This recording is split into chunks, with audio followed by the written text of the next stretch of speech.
Regular ডিউটির পাশাপাশি আমাদের মোবাইল ডিউটি এবং অতিরিক্ত পাবলিক অর্ডার ম্যানেজমেন্টের ফোর্স, আমাদের চেকপোস্ট, আমাদের মেইন রাস্তা কেন্দ্রিক পেট্রোল গাড়ির সাথে সহ স্ট্যান্ড বাই পজিশনে রোড ব্যারিকেড সহ আমরা রেগুলার চেকপোস্ট আমাদের অব্যাহত আছে। এক্ষেত্রে আমাদের private car, CNG, motorcycle, specially মোটরসাইকেলের উপরে আমরা বেশি গুরুত্ব আরোপ করছি।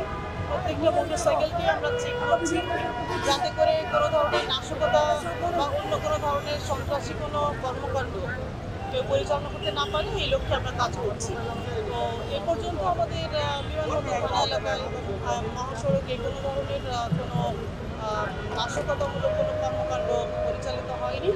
ইনশাআল্লাহ আমরা আশা করছি এটা হবে।